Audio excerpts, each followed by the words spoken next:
Day 16 of 365, Genesis 31, 32, and Psalm 16.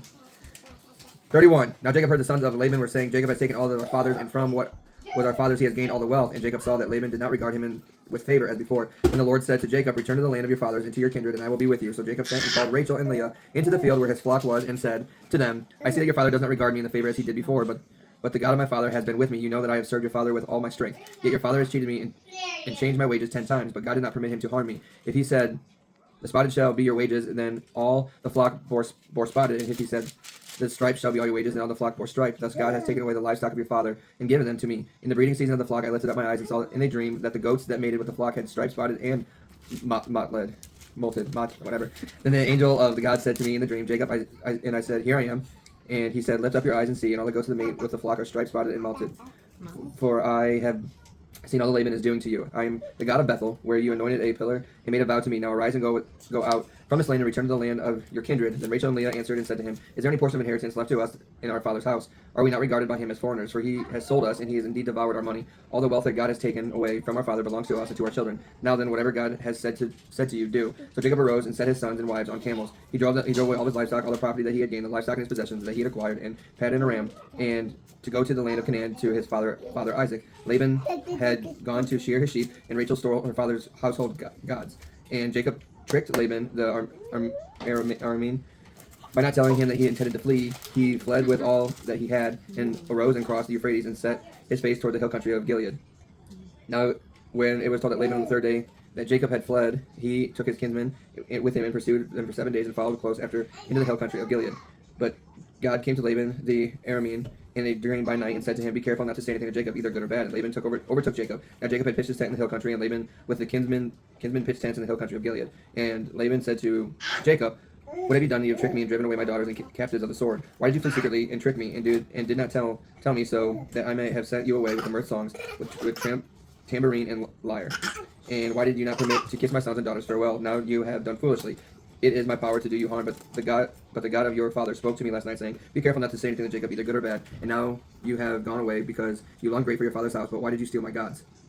Jacob answered and said to Laban, because I was afraid, for I thought that you would take your daughters from me by force. Anyone with whom you find that God shall not live. In the presence of the kinsmen, point out what I have that is yours, and take it. Now Jacob did not know that Rachel had stolen them. So Laban went into Jacob's tent, and into Leah's tent, and into the tent of the 2 female servants, but he did not find them. And he went up to Leah's tent and entered Rachel's. Now Rachel had taken household gods and put them in the camel saddle and sat on them. Laban felt all about the tent, but he did not find them. And she said to her father, let not be the Lord angry that I cannot rise before you, for the way women is upon me. So he searched, but did not find household gods. Then Jacob became angry and berated Laban. Jacob said to Laban, what is my offense? What is my sin that you have hotly pursued? For you have fell through all my goods. What have you found of all your household goods? Set it here before my kinsmen and your kinsmen, that they may decide between us two.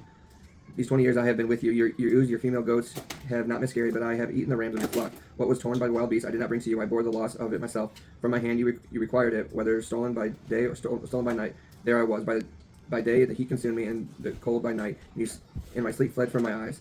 These 20 years I have been in your house. I served you 14 years for your 2 daughters, and 6 years for your flock, and you have changed my wages 10 times. If the God of my father, the God of Abraham, and the fear of Isaac, had not been on my side, surely you would have sent me away empty-handed. God saw my affliction and the labor of my hands, and rebuked you last night. Then Laban answered and said to Jacob, the daughters are my daughters, the children are my children, the flocks are my flocks, and all that you see is mine. But what can I do this day for my daughters, or these children whom they have borne? Come now, let us make a covenant, you and I, and let it be a witness between you and me. So Jacob took a stone and set it up as a pillar, and Jacob said to his kinsmen, gather stones, and they took stones and made a heap. They ate there by the heap.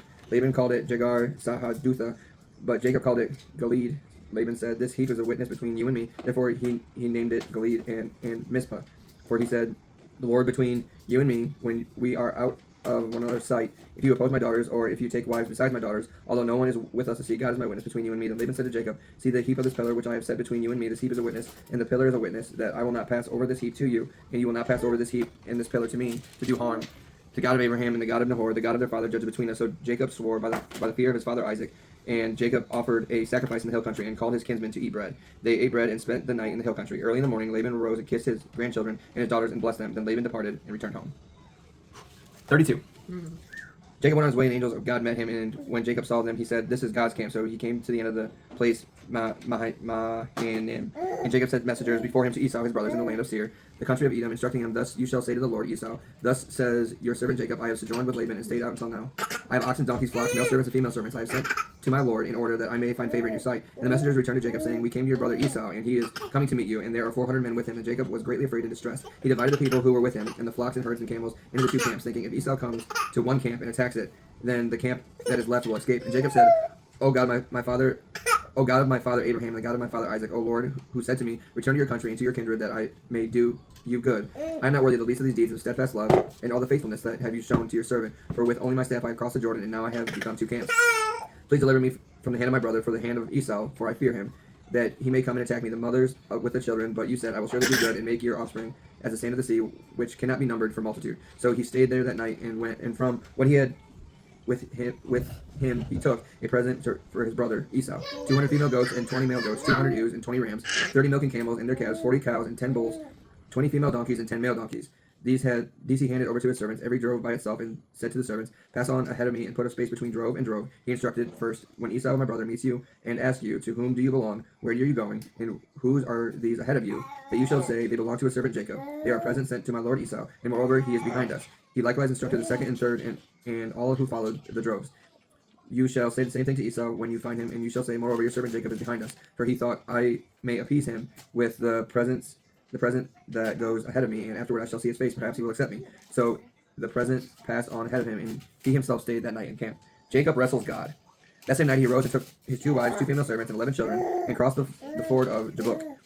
He took them and sent them across the stream, and everything else that he had. And Jacob was left alone, and a man wrestled with him until the breaking of the day. When the man saw that he did not prevail against Jacob, he touched his hip socket, and Jacob's hip was put out of joint as he wrestled with him. Then he said, "Let me go, for the day has been broken." But Jacob said, "I will not let you go unless you bless me." And he said to him, "What is your name?" And he said, "Jacob." Then he said, "Your name shall no longer be called Jacob, but Israel, for you have striven with God, and with men you have prevailed." Then Jacob asked him, "Please tell me your name." But he said, "Why is it that you ask my name?" And there he blessed him. So Jacob called the name of the place Peniel, saying, "I have seen God face to face, and yet my life has been delivered." The sun rose up as he passed, Penuel limping because of his hip. Therefore, to this day, the people of Israel do not eat the sinew of the thigh that is on the hip socket, because he touched the socket of Jacob's hip on the sinew of his thigh. Psalm 16. Preserve me, O Lord, for in you I take refuge. I say to the Lord, you are my Lord. I have no God apart from you. As for the saints in the land, they are the excellent ones, in whom is all my delight. The sorrows of those who run after another God shall multiply. Their drink, offerings of blood I will pour out, or take their names on my lips. The Lord is my chosen potion and my cup. And you hold my lot. The lines have fallen for me in pleasant places. Indeed, I have beautiful inheritance. I bless the Lord who gives me counsel. In the night also my heart instructs me. I have set the Lord always before me, because he is at my right hand. I shall not be shaken. Therefore my heart is glad, and my whole being rejoices. My flesh also dwells secure. For you will not abandon my soul to Sheol, or you let the Holy One corruption. You make known to me the path of life. In your presence there is fullness of joy, and at the right hand are pleasures forevermore. Where are you most tempted to strive for control instead of surrendering to God? Finances. Everything else I can get to, but it's always finances. I think sometimes as a mom, I have to remember that these children are not mine. They are given to me from God. And so sometimes I find myself having to remind myself that I have to surrender them to him. Like, I'm not in control, he is. And like, when I think I know what's best, I ultimately have to turn it back to God and trust him, because he does know best.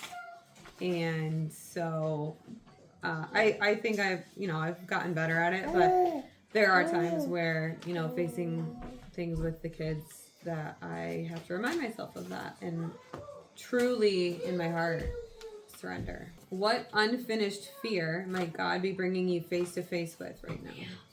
What do you think an example of that could be? Some people might be like public speaking or evangelizing. Like, people are afraid to talk to God, to talk to people about God. And I mean, that's just some things you could think about. But like, if you truly believe and like you think he knows what's best for you, a lot of the times, if let's give the example of someone being afraid to talk to someone about God. If you truly believe that that person needs to be spoken to, give it to God. Like I always say, fear knocks at the door, let faith answer, no one will be there. The Holy Spirit will speak through you to that person. Yeah. What would it look like for you to cling to God the way that Jacob did, refusing to let go? And then be like almost like 100%, 110% worship like all day. Like not letting go of God, like speaking through Him, asking Him to, work in the way of your life.